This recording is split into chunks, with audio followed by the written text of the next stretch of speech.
What's up, everyone, and thank you for tuning in. This is Ryan from Bloody Knuckles, and today I'll be doing Chevy SS seats in a 2008 Pontiac G8.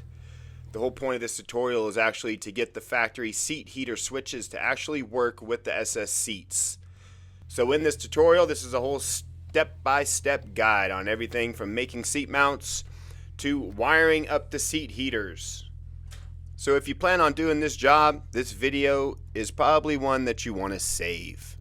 The great thing about this video is I'm not running any additional circuits to power anything. I'm using existing circuits that are already in the car. This making the job a little bit easier. So this is the parts list that you're going to need.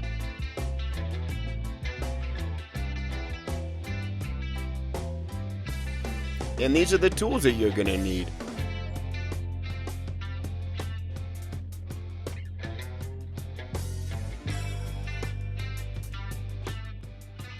The seats that I'm working on were originally mounted in a Monte Carlo. So all the mounts were pretty trashed, cut off, missing. So I decided to just start over with the stock G8 bases. In order for that to happen, I had to do a lot of grinding and a lot of cutting. All these rivets need to get removed. And let's not forget about this disaster.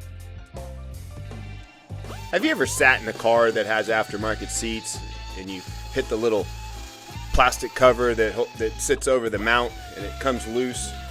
Man, I hate that. So my plan of attack is to use the stock mounts off the G8 bases. This way I can use all the factory plastics that go around the seats.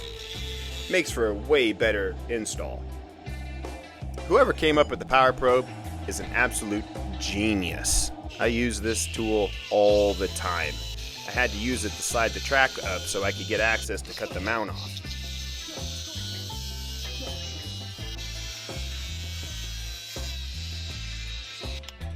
Now with the chisel and a swing press, I'm able to get the mounts off no problem.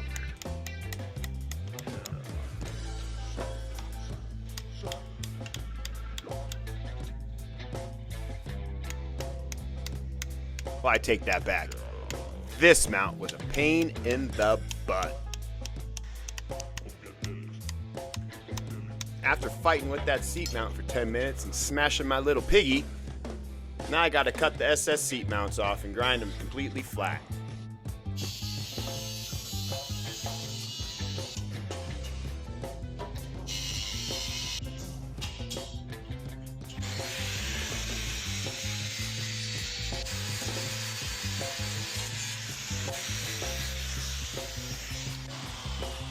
Cleaned up. I grind those completely flat. What a bummer. I should have started with this seat in the first place. This one is completely trashed. It's bent. It's not square.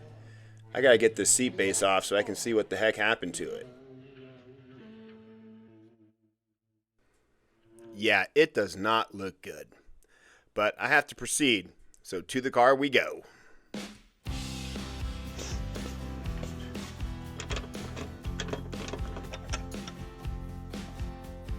And after fitting it in the car, it looks like this thing got dropped out of a helicopter. Since that didn't go good, we gotta go back to the bench and pull some measurements. Well, I came to the conclusion that this thing got dropped out of a helicopter and then ran over by a tank. We need to bend these brackets.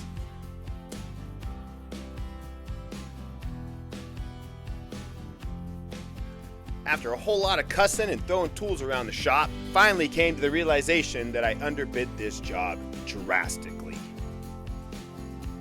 So I grabbed my Portuguese socket set and I just went to town on this seat. Bending any bracket I could that looked bent, bolting the seat base back on it, unbolting it, rechecking, checking. It took a little bit, but at the end of the day, I got this thing really square. After a quick trip to the vise, I bent the seat base back a little bit, bolted that thing back up to the seat. See how close I was. After a few measurements, this would happen. 18.5. Still fucking bent. So back with Old Faithful, I just gave the seat base just a couple little tweaks, and voila, she is perfect.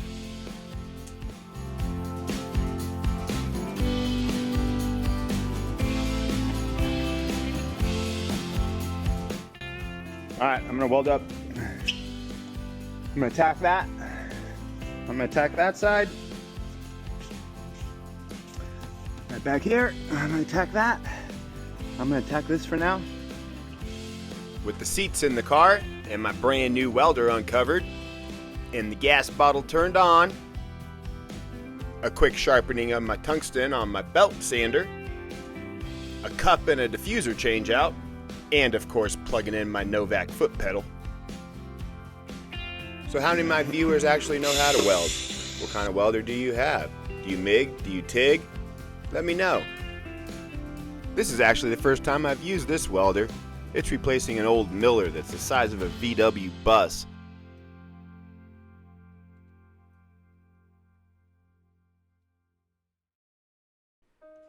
Now that I have 3 out of the 4 seat brackets mounted to the base, I'm able to transfer it to the table and finish welding it there. The 4th bracket is a little bit harder to get to, and I did not have any access to it at all. So I had to use a clamp to clamp it to the base and then weld it on the table.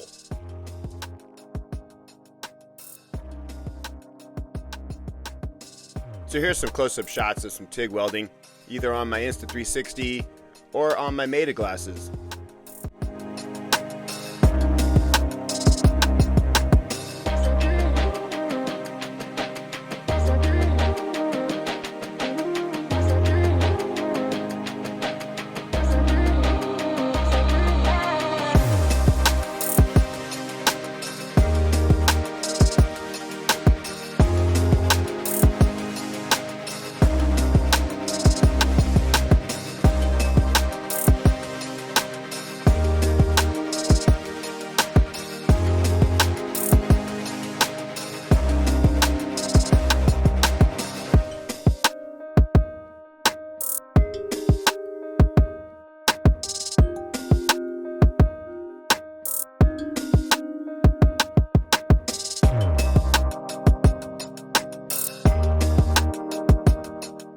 Now that the seats are all done, it's what all you guys have been waiting for.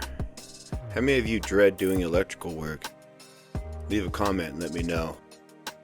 Well, I started by using the stock G8 seat base harness and cutting it off of the little tray.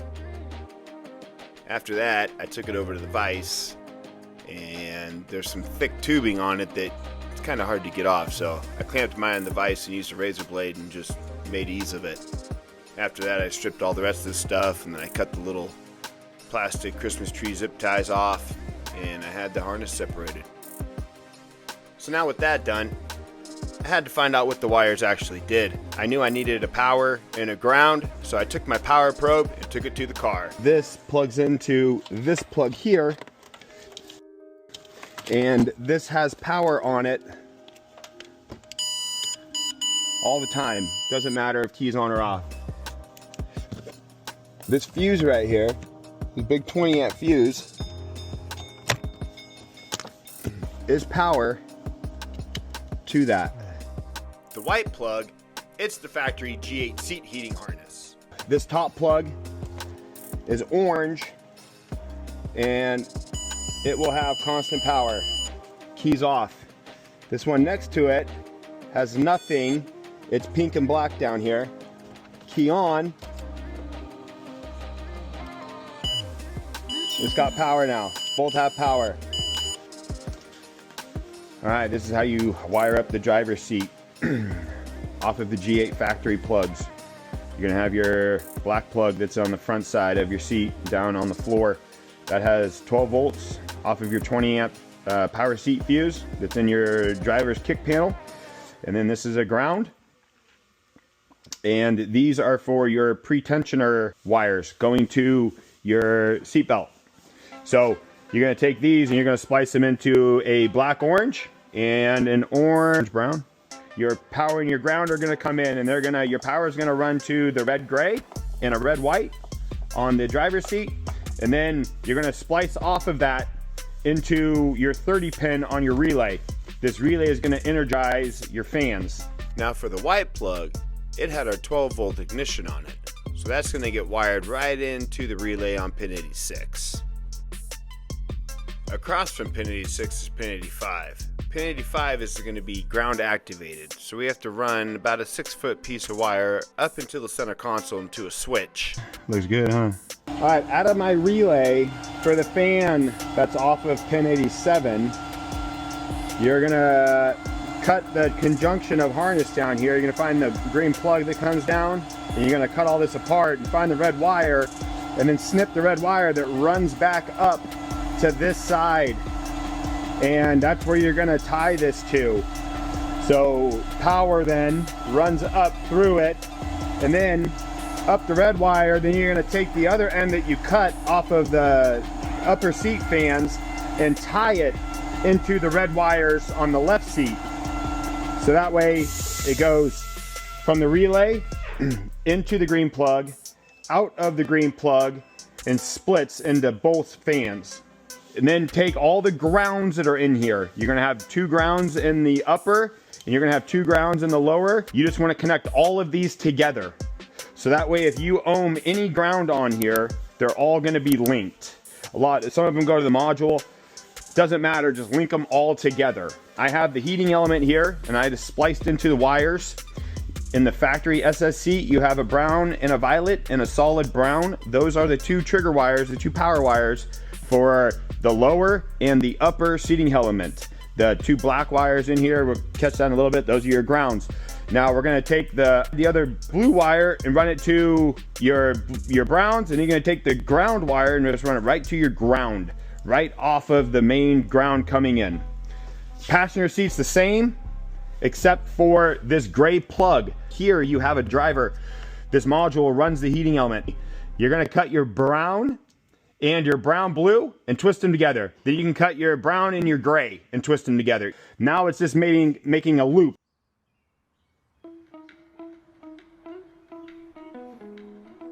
I'm sure glad I'm doing this write-up for you guys. I had a hell of a time trying to figure all this out. Lots and lots of hours. After all my diagging and failures, I came to the conclusion that I needed the thermistor out of the stock G8 heat element. So I had to tear the things down to pull that little thermistor out of them. Well, with some delicate razor blade work, the thermistor came out no problem.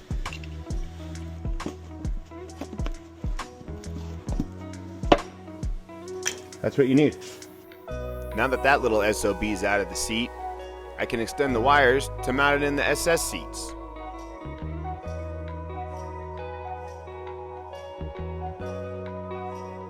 So if you guys don't know how to solder, you probably still won't after this either, but at least you can watch me do it.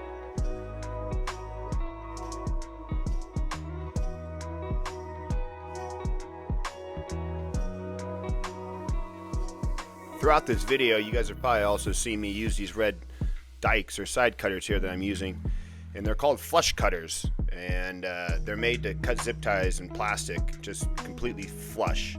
So if you turn them backwards, you can actually strip wires with them.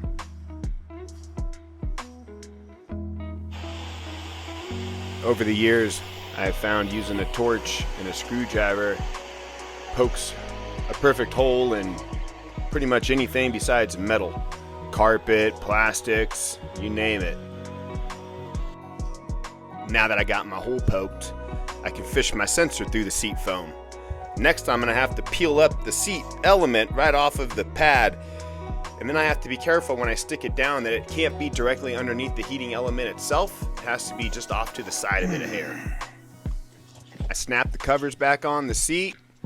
I also made sure that my thermistor wasn't caught up in the corners and it was free.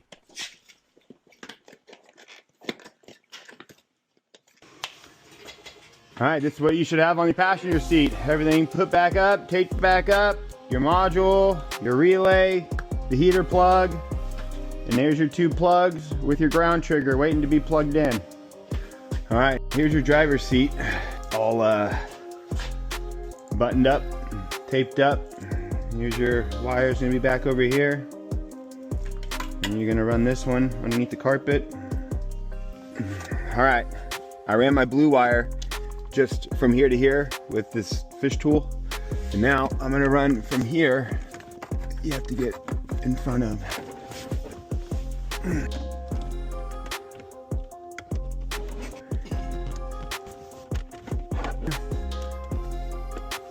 And then this will pull it right in there. Done. So now I need to find an ignition source with key on ignition to run my switch light. So here's my cigarette lighter. I'm just gonna pull my cigarette lighter real quick and check it to make sure it's key on power and not constant. The cigarette lighter is going to be our final piece to the puzzle. We need this to complete our ground circuit for the relay. So we're going to wire in the switch into the ground side of the cigarette lighter. On the little switch, there's a little light. That needs power. So when you turn the switch on, the little light comes on. It's just a low amperage draw. It's not going to do anything to the cigarette lighter circuit. We soldered our powers to the brown, and our grounds, I didn't have any black, I ran out of it, so I used brown, to our grounds. What the fuck is going on here? Just push it in. Panel that we drilled and mounted our switches. Looks good, huh? We're gonna take our ground and plug our ground in.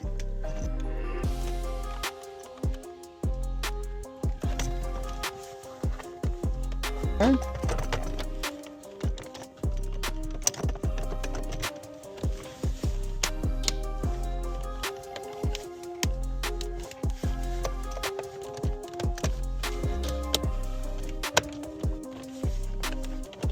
There you go.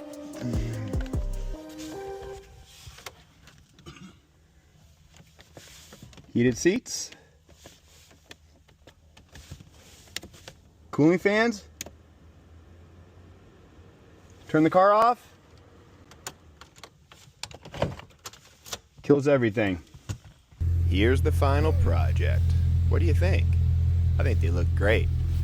I did trade this job for a pair of Ray-Ban Meta Gen 1 glasses, so pretty much this whole video has been filmed on them.